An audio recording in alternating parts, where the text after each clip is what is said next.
Welcome back.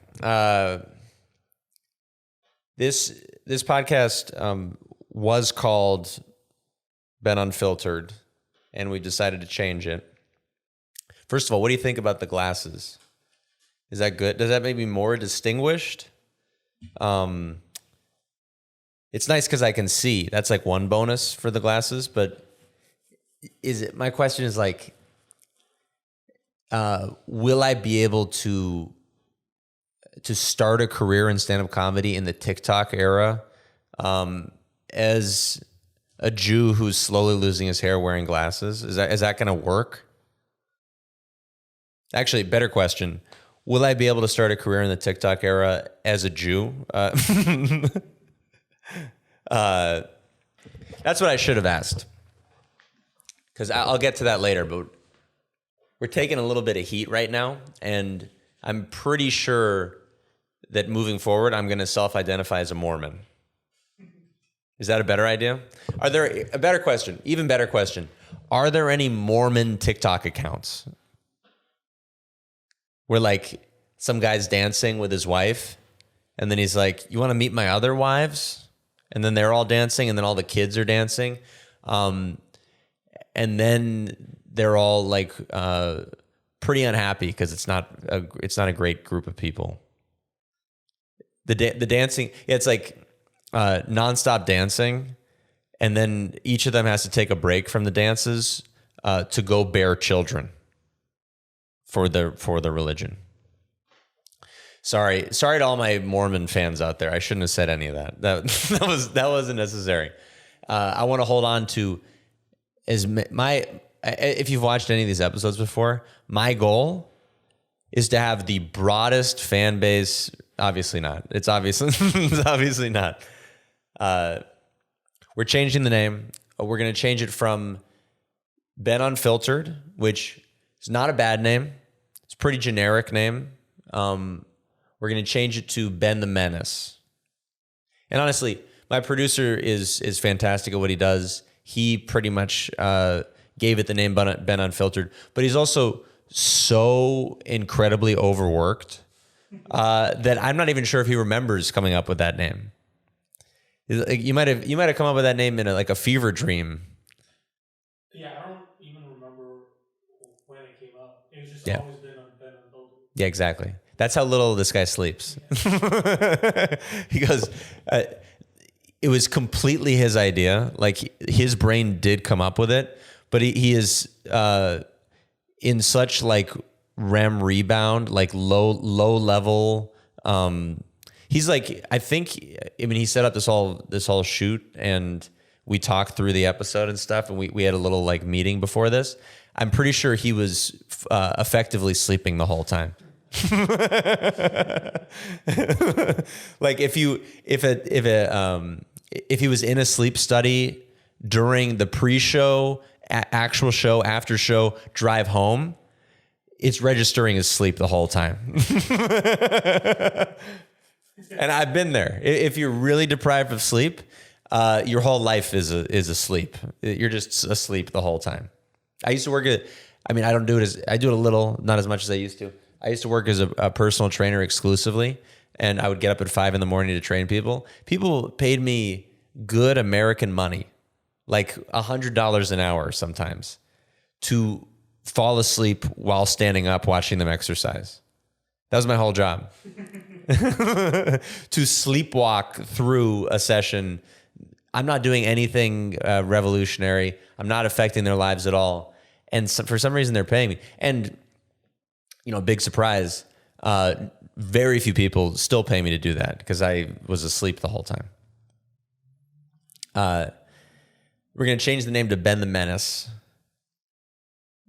which I like. I mean, if there are any 90s heads out there, you guys remember Dennis the Menace. But the reason I'm going to change it to Ben the Menace is because I was talking to a friend of mine. Actually, I want to plug, at the end, I'm going to plug my stuff. I want to plug this guy. His name is Ryan Goldshire. He's a sexy little twink of a straight guy.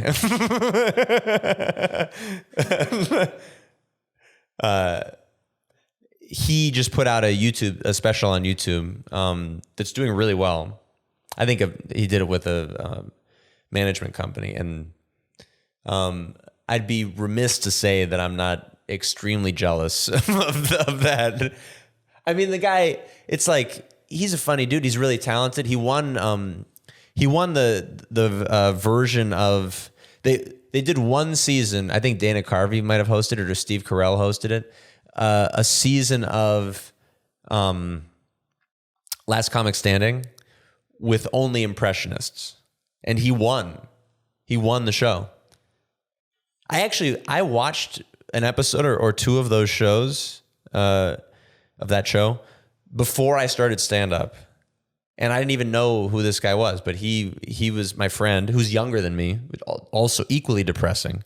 He's got a management company pumping out his special, younger than me, and he's a little fucking white blonde guy. Who is Jewish, ironically, but looks just like like Hitler drew a Jew and it looked like Ari Shaffir. Hitler drew an Aryan and it looked like Ryan Goldshear. Both Jews. He looks like the blondest little fucking. What was that movie where they're singing and they're Nazis? Maybe you can look that up. Sound of Music. Thank you. He looks like a little fucking blonde Aryan Sound of Music Nazi. That's what he looks like. And he's Jewish, and he's very talented, and he just put out a special that's on YouTube, and I'm pretty sure that it's on Tubi also, and he gets paid 17 cents a view on Tubi. So watch it 700 times and he'll make $7.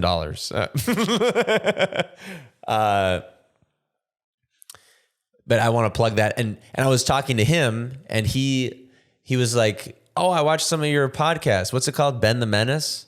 And I was like, "It is now." I did instantly laugh. It's funny. Yeah, it was funny. I mean, Ben Unfiltered is like kind of filler. It's like Ben, and honestly, has anybody in the history of Joe Rogan's podcast ever said, "I'm really looking forward to the next episode of the Joe Rogan Experience"? Yeah. Never. You just go to the Joe Rogan podcast. Nobody cares about what anyone's podcast is named, but I do like Ben the Menace. So we're sticking with Ben the Menace. Thank you to Ryan Goldshear. He'll probably be a guest. He's famous. I might have to beg him for work on the road, opening for him. I might have to beg him for money at some point. He's a very nice guy, and I'm going to put that to the test. I'm going to ask him for a lot of shit because his career is doing very well. And mine, I have a rust stain on my shirt. I have the only pair of glasses I own on right now. I have one of the two pairs of jeans that I own on right now. I'm wearing Amazon brand shoes. And I've been told to not say that I want to commit euthanasia on myself because it'll negatively affect the YouTube algorithm. But that's where I'm at. I had one of the worst weeks of shows in my life this week. And I kind of want to, I feel like such a fucking wimp saying this, but I just started a new job, and it actually is taking a lot out of me. And I need to do it. I need to make money. I got to do the job. It's a commission-based sales job, so I haven't made any money, but I have, as my employer would tell me, I have a lot of leads in the pipeline. What did my boss say? There's like an analogy they use that doesn't make any sense. It's like, she goes, it's in some of the fucking indoctrination paperwork that I read before starting the job. They're like, this is how much money you can make. Here's an analogy for what all these sales. Here's what the job is going to feel like. And you're like, I don't need any. Just the money thing was interesting. I don't need all these weird analogies. One of the analogies was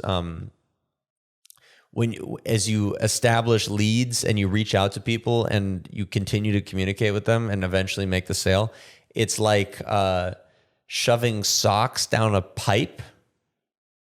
That's what they said. I've never even heard of that. It's like, so there's a pipe and you're just putting socks in. Why are you putting socks in a pipe? But eventually, I think the idea is eventually one of the socks pops out of the other end of the pipe. So I'm waiting for that.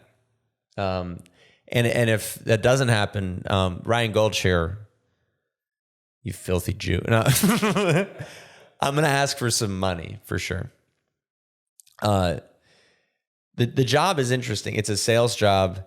And you would think like, oh, Ben, you're a comedian. That's what your Instagram says. So I'm assuming that's what you are.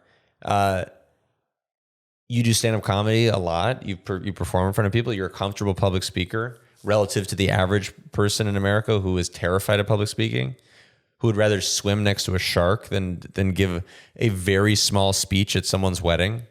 And I've worked catering at weddings. If you're nervous about your speech, don't be. No one gives a good speech. Nobody. It's embarrassing every time. Every best man talks about other women that the groom has had sex with. Every time. I mean, you're just like, oh, your tits aren't as big as what's her face, but but we like you. Always. I thought he was going to end up with Tits McGee, but that's all right.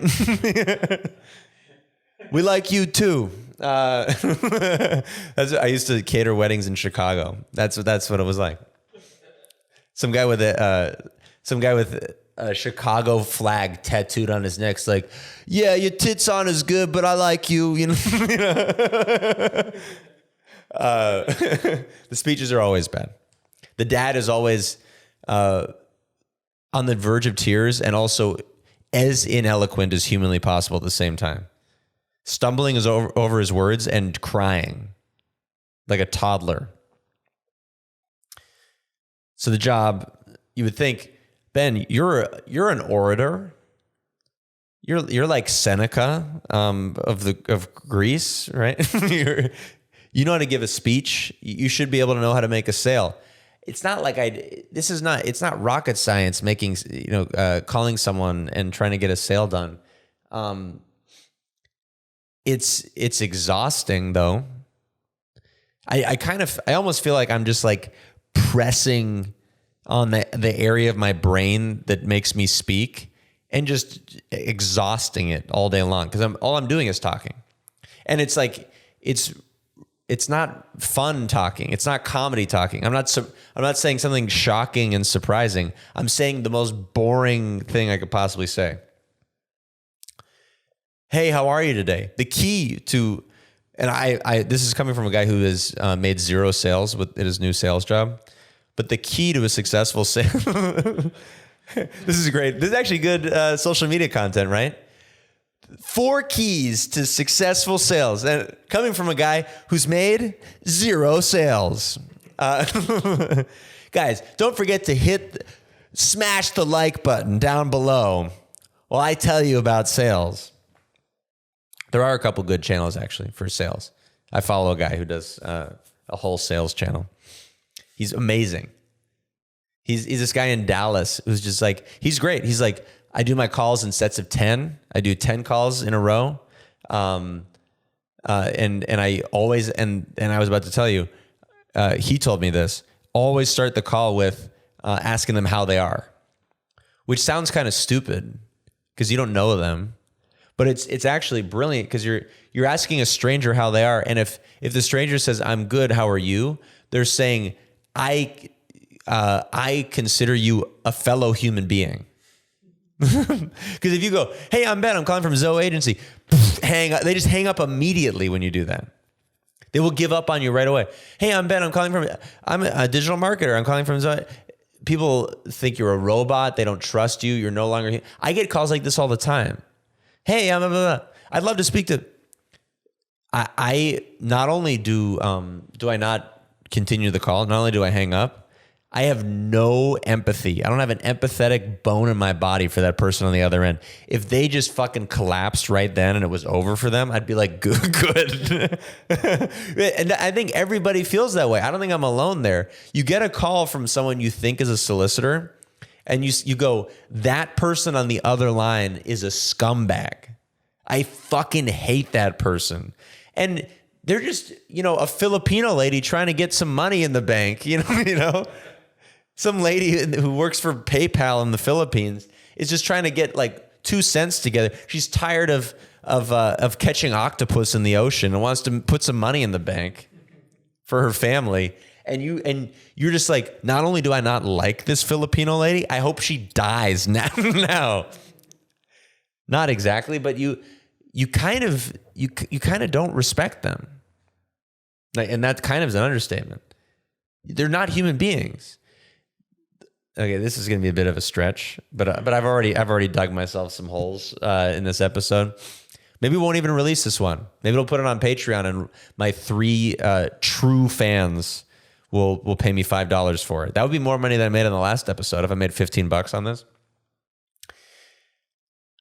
God damn it. I think I lost. I'm a little tired. I think I might have lost the offensive thing I was about to say, which maybe is for the best. I'll think of it. Yeah. Maybe that's better. If I think of it, I'll let you know. What was I saying? I was talking about the Filipino lady. Yeah. And now she has to catch octopus. Here's to catch octopus. And we have no respect for these telemarketers. They're not human beings. Oh, thank you. You reminded me of how I could get this demonetized immediately. I think in America, it depends on who you talk to. If you talk to Kanye West or Kyrie Irving about this, you might get a different answer.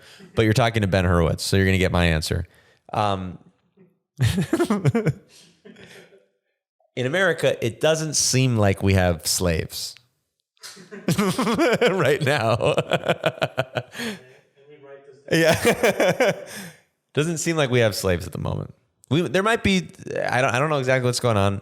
I'm pretty sure that most people working in America are being paid to do it. Overseas, maybe not so much in certain places.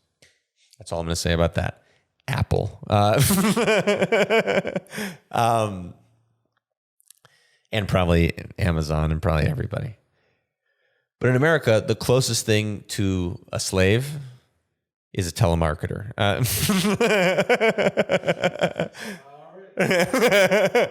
I think there's something to that. Like, well, or sorry. They're not slaves. Some of them get paid okay. Some of them make minimum wage. Some of them work on commission. But our perception of them is as close as the perception of slaves, 100 years ago. I think, well, it's like the lack of respect. We have so little. It's like when you go to Chipotle and order, do you respect the person behind the counter? Probably not a ton. But compared to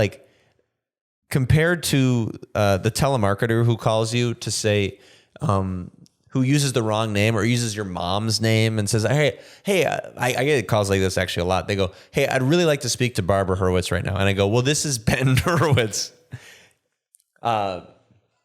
She lives 6 hours away from me. Do you want me to drive over and give her the phone? I can get her. Hold on. Put yourself on hold. I'll get to her in 6 hours. The way I feel about that person who called me and asked for Barbara Hurwitz to ask if she could speak to, or he or she could speak to Barbara Hurwitz, is probably very similar to the way that people in the Deep South felt about their slaves. Not even a human being on the other end of the line.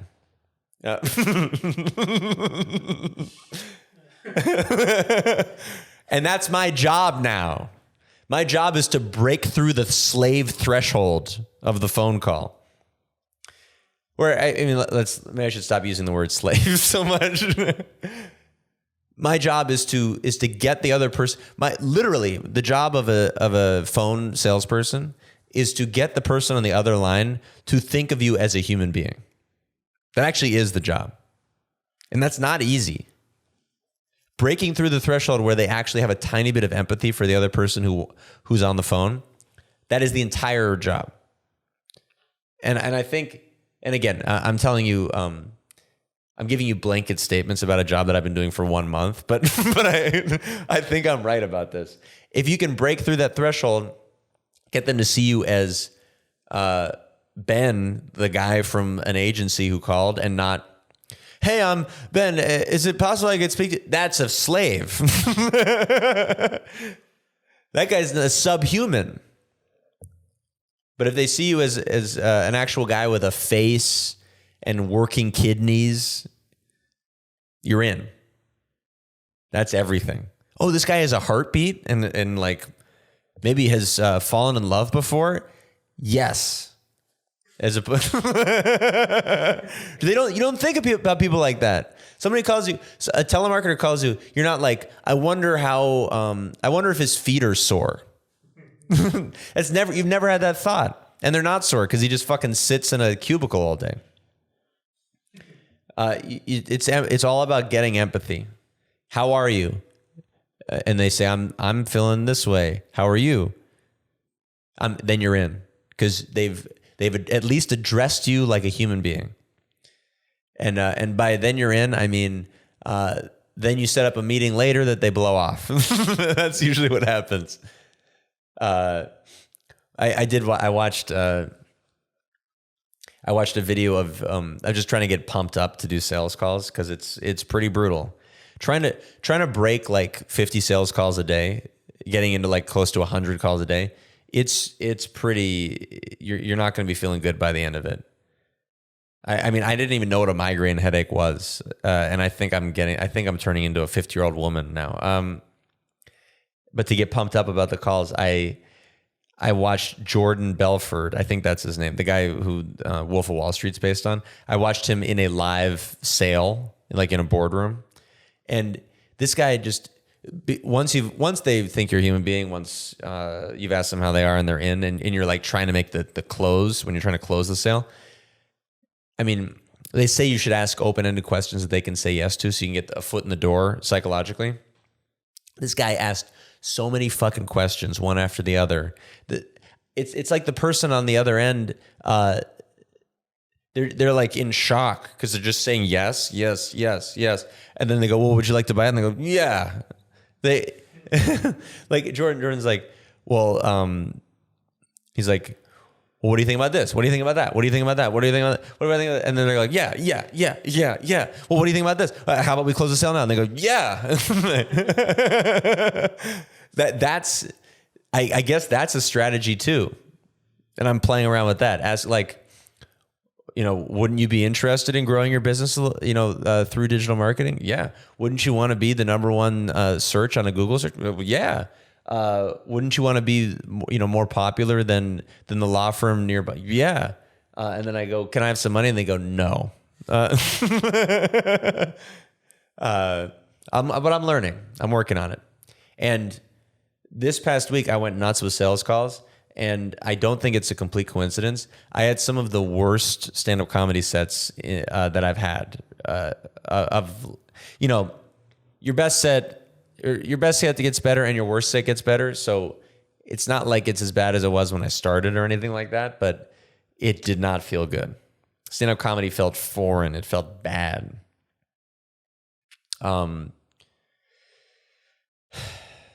Yeah, it didn't feel good. I drove to San Diego and I drove to San Diego to do a set in front of 10 people and then immediately drove home again. Just depressing. There was like one engaged guy in the audience. And he was a white guy named Arian. I hosted, I don't know if you guys live in LA, but I hosted at the Comedy Chateau, which is, I'm not going to say it's one of the worst clubs in LA because there are worse clubs, but hosting there is a very bad job because it's only bringer shows. So that means they only book people to do the shows who brought people to the venue. Except for some reason, this club loves booking really old people. Like I introduced 17 people. I introduced, I think three of the original Jay Leno Tonight Show writers. to perform at a comedy club in 2022. These are guys who should be dead. I introduced a guy who was 80 years old, who gave me a tag for one of my jokes. I was doing a bit about my Amazon brand shoes, and I said they're called Feet Hit shoes. That's what they're called. Feet Hit. And I'm not going to do the joke for you, but I said they're Feet Hit shoes. And he goes, hey, come here. I got a tag for you. I got a tag. And I go, oh, okay, cool. This guy wrote for the Tonight Show. I was like, maybe he has and actually he had a pretty good set. It's kind of corny stuff, but he did pretty well. I was like, I wonder what his tag is.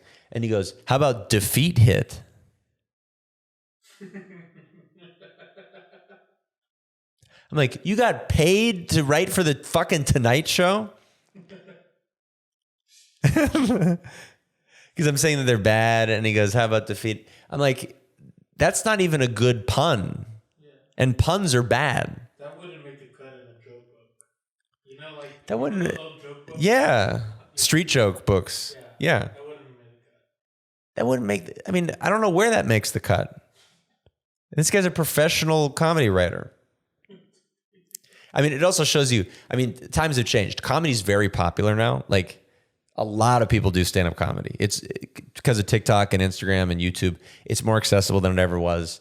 There are thousands of people who do stand-up. When this guy wrote for The Tonight Show, there probably were like 300 comedians. I'm very jealous of... also, they're all really bad. When there's that few people, how could you ever be good? Because there's nothing to compete with. But I am jealous of how easy it was to enter the entertainment industry in 1985. He goes on stage and goes, hey, Defeat Hit. And they're like, do you want to write for the Tonight Show? I got this great joke, Defeat Hit. Here's $3,000. Come write for the Tonight Show. And that club is run by this guy named Felix, who's just like an absolute piece of shit. He's a horrible person. He was mad that someone else booked me to host and then told me he was going to teach me how to host. He actually said, I don't know who you are, after I had auditioned for him, and he told me that I had his favorite joke of the night. He's like retarded. He's a former lawyer who was not allowed to perform at Ha Ha, which is a comedy club down the street from this new venue that he bought and turned into a comedy club. It's a Spite comedy club. You guys have probably seen Curb Your Enthusiasm when he has the Spite coffee shop. This is a Spite comedy club. He wasn't allowed to perform at the comedy club down the street. He goes, fuck you guys. I'm opening my own club. I'm going to run it my way, which means really old people perform, bad old comics, and then everyone else is just a brand new comic who brings their friends, and that's how they make money. What a shitty business plan. I can't think of anything more depressing.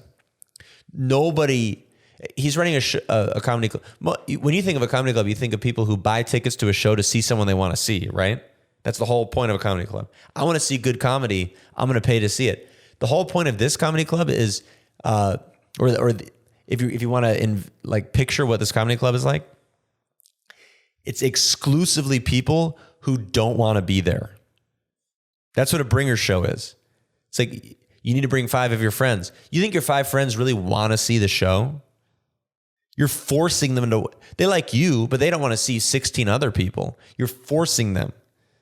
So it's like 30 to 60 people who are against their will watching other people other than their friends perform. And I had introduced all of them.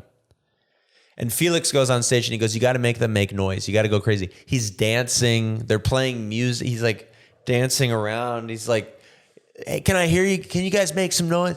And as he walked down there, part of me had that instinct that I had when I worked at the Korean barbecue place that I talked about last week, I think. Part of me was like, I'm just going to leave. The big part of me was like, I don't want to host this show. I can't do this. So I went on and I heard afterwards that I was too sarcastic. Because I was like, I was just like, fuck this. I think I went on and I was like, hey, give it up for the one person you came to see at the show. Give it up for your friend who you came to see. I think I actually said that. Just that one friend, because I know there's a lot of other people, but give it up for your friend. And believe it or not, I will not be hosting at the Comedy Chateau anymore. I mean, I think I got lit early. So I did like 4 minutes up top at the beginning of the show and introduced 17 people. That's not a good ratio. So I spent, 30 seconds on stage in between each person after doing only 4 minutes. If I'm doing 15 minutes up top, fuck it, I'll introduce anybody you want me to. If I'm getting paid, I'll introduce anybody you want me to. I didn't get paid, and I for free introduced 16 of America's and Los Angeles's worst stand-up comedians, one after the other. I introduced a young kid wearing a kimono whose mom was in the front row. White kid. You probably thought he was Japanese. I was picturing him and I was like, you're going to get how stupid this is. How could you possibly get it if you didn't know? White as the day is young. And his mom's cheering in the front row. I'm like, could you maybe tell your dumb son not to wear a kimono on stage and not talk about it? He did a 5-minute stand-up comedy act that had nothing to do with the kimono. Stupid. So that was a disaster. I probably won't be back there anytime soon.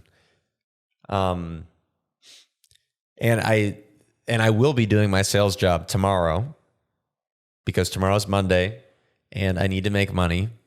I also bet on the Breeders' Cup and didn't do so great this weekend.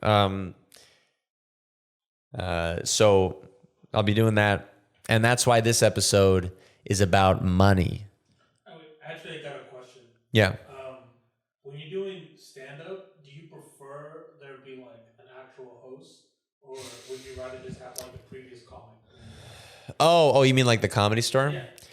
I would be fine with the Comedy Store model. The reason they have hosts at shows like this and at a lot of shows is because they don't trust the comics who are going up. Oh. And at a show like this, where like a guy's wearing a kimono and it's his second time on stage, and his mom's in the front row, I don't trust that guy to introduce anybody or know when to get off stage or any of that. They need someone to like babysit the comics. That's the host of these kind of shows. Yeah, that makes sense because most of my experiences like going to like the Comedy Store. There's no host. Yeah. The Improv has hosts, I think. A lot of clubs do have hosts. The Comedy Store is it's not unique, but it's close to unique in comedy in that they do invite them up as a hosting system. And it's better because they waste way less time. Right. I think that's actually really smart. But also, they're all extremely good comics. They know exactly what they're doing. When you're on a show with like a guy who wrote for the Tonight Show in the 1920s and a kid who was born in 2002, you need a host. Because one guy's barely alive. One kid just came into the world and is horrible at stand-up. Nice kid, kimono kid. I hope he's watching. Take that fucking kimono off. I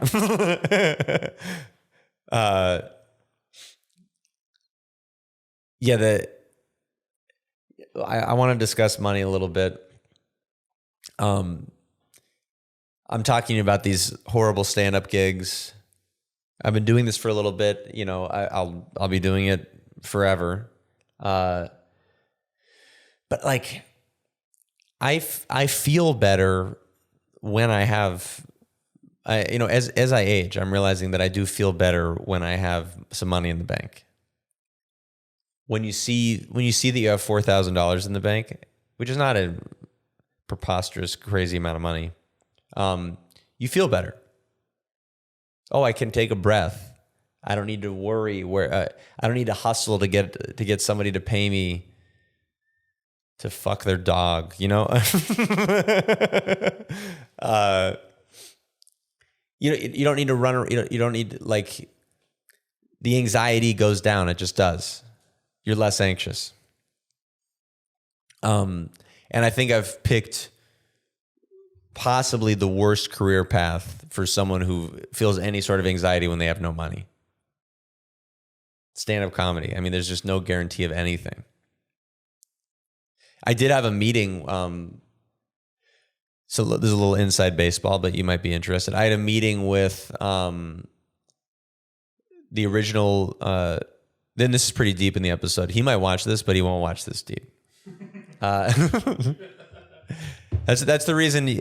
There's certain things that you have to wait to say over, like at the beginning. You notice what I talked about? Name change. Smash the like button. That was the beginning of the episode. Now I'm just like, fucking Jews. You know? Yeah. Like Felix, the fuckwad who owns the Comedy Chateau. I wasn't going to say it at the beginning, even though I actually don't care about that. But once, I don't know how deep we are in right now, but once you hit 15 minutes plus. Yeah, we're about 35 minutes. 30 minutes? Yeah. I can burn any bridge I fucking want right now. Right. No one's listening. I could say anything. So I've been talking off and on with the creator of Intervention, the TV show. I don't know if you guys are aware of that. Who, interestingly, is not an addict. That kind of blew me away. The guy who came up with that TV show, where you corner addicts and force them to talk to their families and break down and yank the heroin needles out of their arms. The guy who came up with that show, is not an addict. I asked him how he came up with it, and he goes, it's just a joke. I'm like, what the fuck are you talking about? He said he was doing a joke on stage about intervention. Like, how do you come up with, as a comedian, as a early 2000s, late 90s comedian, how do you come up with a joke that leads to one of the most serious docuseries in television history? It does, right? That the guy who made it, was doing, and I mean, I don't want to overstep my bounds, and I love Sam. I think he's a great guy, but I would guess on the Richter scale of jokes, this was not like a great joke. I don't think he was blowing people's minds with this intervention joke, and it became an extraordinarily lucrative TV show and successful show, and it's actually pretty well done. I think it's, for what it is, for a show about people who can't stop doing meth and, stealing from parking meters. It's pretty tastefully done, So I met him at a comedy club. He still hosts a little bit at Flappers, which is not a great club, but significantly better than the Comedy Chateau, which I was just talking about. Both bad. One's better than the other. We were talking, and I mentioned to him that I did a web series called Honest Therapy. He's obviously kind of into therapy adjacent things because he's doing this intervention show, and he's been doing it for 20 years. If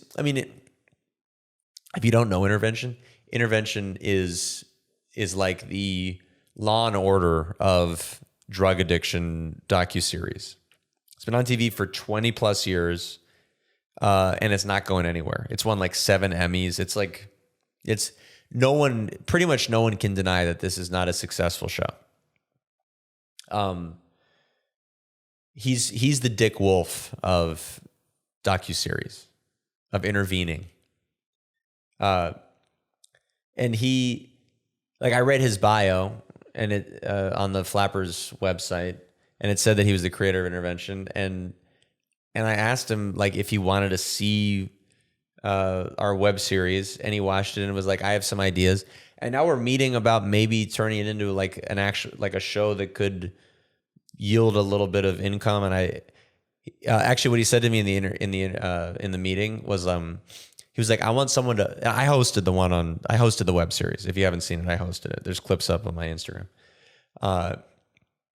He goes, the host of this show, the one that we're going to end up pitching, I want it to be someone exactly like you, but successful. That's what he said, which I understand. I mean, you need a successful person to sell something now. That's what happened to us when we were pitching it too. Yeah, exactly. And my producer played a huge role. A British black Jew could get away with a lot, like word choice wise and just sort of subject matter wise. That if Lenny Kravitz was British, he most comedy doors would be open to him. He might be the funniest fucking person. If he chose a different path, if he decided to maybe stop wearing so much leather and just be funny, I think he probably could do it. Black Jews. I mean, Eric Andre, that guy's hilarious. Black Jew. He looks funny. And that's probably because he's a black Jew. I saw him in a park in LA working with a kickboxing trainer or something. And you think like, oh, people are, actors are like really tuned up when they're on camera and they kind of relax when they're not. You assume that. And usually that's the case. Eric Andre was so fucking loud working with this kickboxing guy. He's going, ah, ah, ah. He was like losing his fucking mind. He was louder than he is in his show. And he's like, out of control on his show. He basically was like, it was, if you've seen the Eric Andre show and enjoyed it and like the way he is, it was like the Eric Andre show takes on kickboxing. He's got his penis out. What was I saying? Oh, so yeah, I had the meeting with Sam, and honestly, it's exciting. Like, I think he's a good dude, and I hope it goes somewhere. And a very big part of me knows that it won't. That's just how it goes. Anytime I get legitimately excited and feel like something, like I'm gonna become an actual member of the society of the entertainment industry. And it's not even something I really want. I really just needed some fucking money right now, honestly. And it would be fun to like take some creative, like to have some creative control and have a credit under my belt and be able to like push for something that I want to make, that I actually am excited about making. That would be cool. But every time I start thinking about that kind of stuff, there's a deep feeling inside of me that knows it's probably not going to happen. But who knows? Who knows? That being said, my girlfriend Christina said, so all of those things being said, I have a sales job that's very difficult. I'm not even sure if it's going to work out. I've been doing a lot of difficult shows. The sales job is destroying me. I had a meeting that was very exciting, but also don't want to get my hopes up because it's probably not going to work out. I feel horrible when I'm broke, and I feel great when I have money, and I'm broke, so I feel horrible. My girlfriend told me that we have 2 years to have a kid, or it's not going to happen. It's like, you got to put that kind of pressure on me because we need some financial stability if we're going to have children. And I don't think I'd be a horrible dad, but I don't know. That's all. Like, she's got me insecure about my income, and then also insecure about my ability to raise a child. Like, I don't know if I can do either of those things. But both. Like, I don't know if I can do them individually. I don't know. I mean, we're on food stamps. We're two white people on food stamps.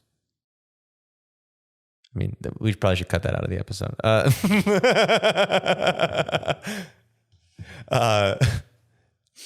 I just don't. I think we don't need to cut that out. But I don't. The history in the American history of white people on food stamps, we don't have a great track record with children.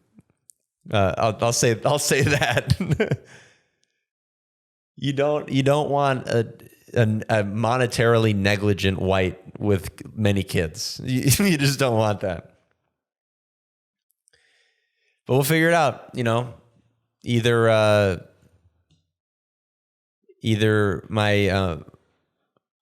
Honest Therapy is a huge success, or we adopt a bunch of Venezuelan kids in 20 years. It's one or the other. I mean, Bill Burr had kids at 50.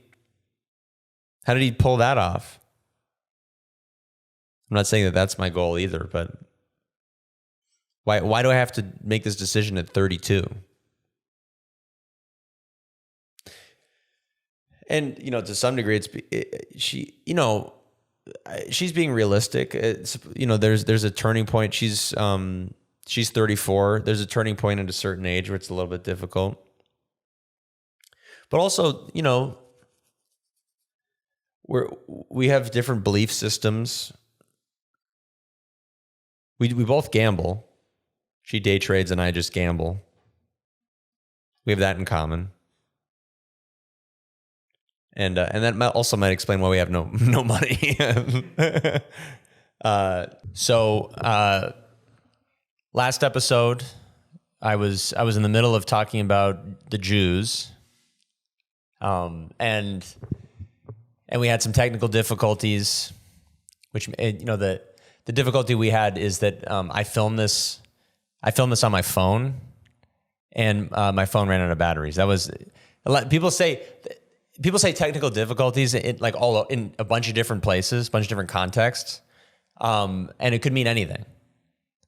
It could mean so many different things. There could be a tsunami, and we ran into technical difficulties while filming Hawaii 5-0. But here, my phone lost its battery. That was the issue. But I was in the middle of talking about Kyrie Irving. And you guys know what happened. I love doing this at shows, at like stand-up shows. You mention Kyrie Irving, then you go, you guys know. And then everyone's like, not only do we know, either say it or don't say it, man. Stop wasting time and asking people if they know that Kyrie Irving hates Jews. You guys aware? And someone in the audience is always like nodding their head, and they're like I know that this happened, and I know this happened. It's a bad thing, and I don't want you to talk about it. I feel like that's really common. Hey, did you guys hear that Kyrie Irving is as close to a Nazi that we've seen since Hitler? And people are like, yeah, we know. Don't say anything. Because they're also going, when they say we know, they're also going, and he's black. So I don't think we should... Basically, when they nod, they're like, hey, Ben, could you keep in mind that he's black as you say this stuff? Because we already know that you're Jewish and that you're about to say something negative about him. As you say that, let the record show that we love black people. Kyrie, I'm curious, and Kanye said similar stuff. I'm curious where these guys are getting the idea that they're Jewish. Who told them that they're Jewish? I mean, again, this is pretty crazy territory. This is crazy territory in a conversation that isn't being recorded, much less something that I'm literally putting on the internet permanently. This would be nuts for me to be at a coffee shop with someone and go here's what I think about all those black people who think they're Jewish. The person I said that to would be like, what the fuck are you doing at Starbucks? He'd be like, you can't say this in Starbucks. And I'm about to say it into a microphone on film. But who told these guys that they're Jewish? Is it the same people who told them they were Muslim 30 years ago? Who's whispering in these guys' ears that they shouldn't just be going to church, to the church where people shake on the ground? Wasn't that the original church that everybody Southern Epilepsy Church? The church where people are just holding snakes over people's heads and they're just shaking. That's maybe a little culturally insensitive, but they're not Jewish, these guys. That's all I have to say. Believe what you want to believe. It's a little hard to believe that you're Jewish. And Kyrie, if you are Jewish, if you think you are Jewish, just be more Jewish then. Start wearing a yarmulke. If Kyrie Irving walks out of the tunnel at Brook, whatever that stadium's called, or the whatever the arena is called, at the Brooklyn Nets arena, if he comes out of the tunnel to start the game with long Jewish sideburns with payas, he's Jewish. Even Jewish people will be like, that guy's more Jewish than us. Look at that guy. We would accept him with open arms if he was like crossing people over with his payas moving side to side. If he was like, and his payas are like wrapping around his neck and then going the other way. That's like that's the second coming. That's like Sandy Koufax for us. He's a famous Jewish baseball player that every Jewish person references all the time. He played Major League Baseball like 50 years ago, and Jewish people are still obsessed with this guy. If Kyrie is actually Jewish and he's in the NBA, he's the best Jew ever. We'll accept you. Just be more Jewish. You know, Kyrie, if you in that interview said, "I've been reading the Torah," you're on our team. I just have a feeling. I have a feeling that you've been reading Reddit, which is almost the exact opposite of the Torah. I think you're getting these ideas from like the dark web, not from a scroll, you know? Kyrie, if you go to Israel and start shooting at Palestinian people, I'll believe you. If you book a one-way ticket to Israel with a machine gun and just the second you get, if you treat your trip to Israel like a John Wick movie and just run around punching Palestinians in the face with a gun, you're on our team, man. I'm so excited about the next John Wick. I love those movies. He just runs around. He goes, he does the thing where he goes, bam, bam, and then he starts shooting afterwards. He punches them with the mouth of the gun, bam, bam, and then starts shooting. Kyrie, bring a gun to Israel. Kyrie, if you bring a gun to Israel, you're more Jewish than me and any other Jew out there. You're more Jewish than those Jews with the hats that are this tall and the beards that are those guys who if you live in Los Angeles, New York, or San Francisco, or Utah, for some reason, some part of Utah has a lot of Jews. If you live in one of those cities, you know which kind of Jews I'm talking about. They're the ones who look exactly like Santa Claus, like exactly like Kris Kringle, but they're wearing a huge Jewish hat. And they're they're walking across the street. And if those people are in Los Angeles, they're walking across the street on a 95-degree day, dressed like they're in a Russian tundra. You know? And they also look like they might have presents for little Jewish kids, but they don't. So that's it. That's all I had to say about Kyrie. Kyrie, just like either own it or don't. Don't just don't cite a few weird dark web sources and then move on. Like, be super Jewish. When you're being interviewed, show them that you just circumcised your penis during the interview. If you want to win us over, you got to commit, man. Get bar mitzvahed. What's stopping you, Kyrie, from studying a Torah passage and getting bar mitzvahed? That would be amazing. I'd love to see that. I'd love to see Kyrie. This happens sometimes in Jewish culture. Like there'll be multiple people being bar mitzvahed on the same day. I'd love to see Kyrie Irving get bar mitzvahed the same day as a 13-year-old Jewish boy. Them standing next to each other. Kyrie Irving and Josh Guggenheim getting bar mitzvahed in the same day. Commit, man. Okay, so that's what you missed from last week. We started this recording. We're picking up what we left out. That was really important. I wanted to get that out there. I wanted the YouTube algorithm to really bury me. That's my goal.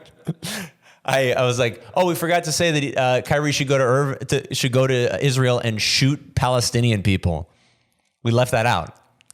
And I just want to plug some stuff. I'm plugging my YouTube, Instagram, and TikTok. It's all Ben Herwitz comedian, on all platforms, or Ben Herwitz comedy. You'll find it. Herwitz is spelled Herwitz, which is what Kyrie Irving's name should be, if he really is Jewish. Kyrie Herwitz, that's a real Jew. And I don't know when this is coming out exactly, but if it comes out before. Technically comes out tomorrow. Oh, this will come out tomorrow. Okay. Oh no. It's coming out next week. It'll be next week. Yeah. Wednesday.